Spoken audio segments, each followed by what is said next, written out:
Hello everyone! Welcome back to my YouTube channel. Ngayong araw ay magluluto tayo ng Sizzling Pork Sisig. Pero bago natin umpisahan, kung bago kayo sa aking channel, mag-subscribe na muna kayo at pakiclick nyo na rin ang bell button para sa mga updates natin. So ready na ba kayo? Okay, let's start!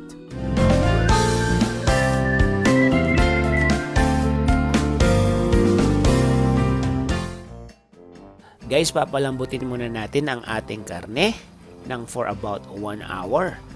Gumamit ako ng pork ears at pork belly at nilagyan ko ng kaunting asin at paminta, pati na rin ng dahon ng laurel.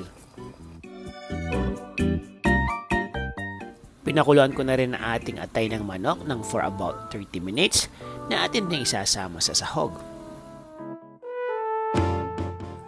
Guys, pagkatapos nating palambutin ang karne at lutuin ang atay ng manok, hiwain na natin ito ng maliliit.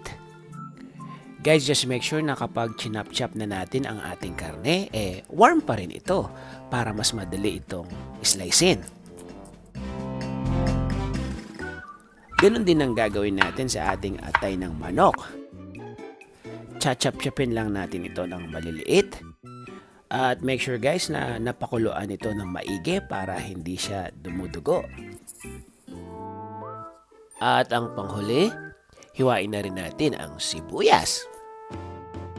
Guys, ganito ako mag-chop ng sibuyas kapag gumagawa ako ng sisig. Tignan nyo.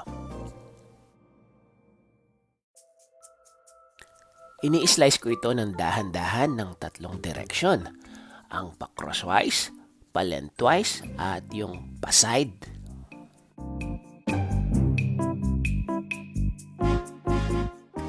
At guys, para hindi tayo lumuha at hindi masakit sa mata, iwasan muna natin na matamaan ang root ng sibuyas.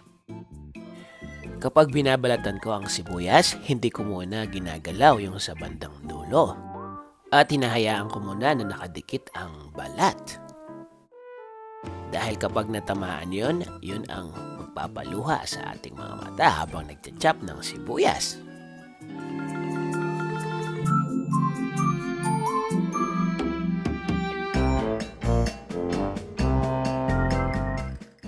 Ito na ang ating mga ingredients. Ang 1 kg na pork belly at 1/2 kg na pork ears. Ang 1 cup chicken liver. 1 big size white onion, 2 medium size red onion, 2 medium size brown onion, 1/2 cup na soy sauce, ang 6 tablespoon na lemon juice, 3/4 cup na mayonnaise, at hindi mawawala ang ating red Thai chili, ang 1 teaspoon na salt, at 2 teaspoon na black pepper. Sa isang malaking lalagyan, paghahaluin lang natin lahat ng mga nabanggit na ingredients. Unahin na natin ang karne at isunod natin ang chicken liver. Isunod natin ang sibuyas.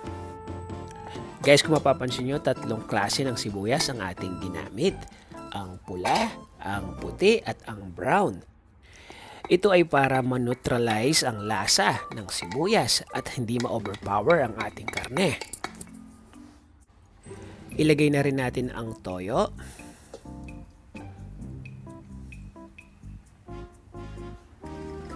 Ang lemon juice. Ang paminta.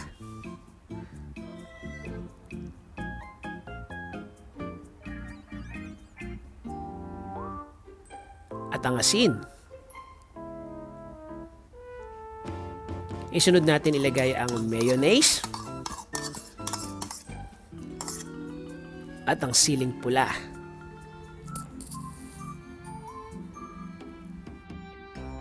Guys, hahaluin lang natin to ng maigi hanggang sa ma-mix lahat ng mga ingredients na ating nilagay.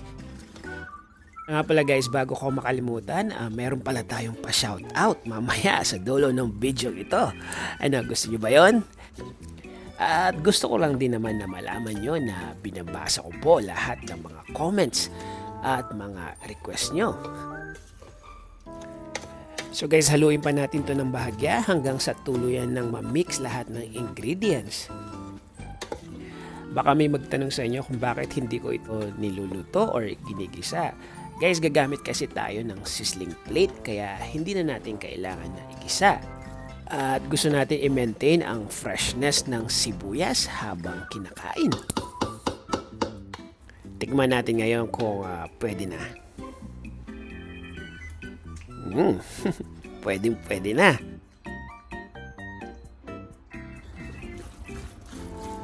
Magpainit na tayo ng sizzling plate. Isasalang natin sa apoy ang ating sizzling plate ng about 5 minutes or more hanggang sa medyo umuusok-usok na ito. Mag-ready na lang tayo ng 1 tablespoon na butter per serving para kapag mainit na ating sizzling plate, ipapahid natin dito bago natin ilagay ang sisig. Guys, nasa inyo pala kung gusto yung maglagay ng itlog sa ibabaw nito or kahit hindi na din.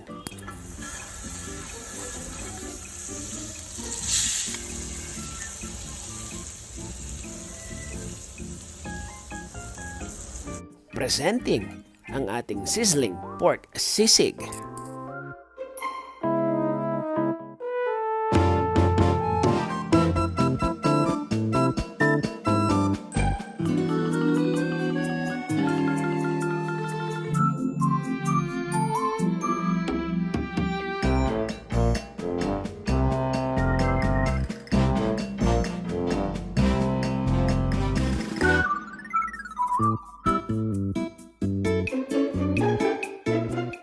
Guys, mag-shoutout muna tayo.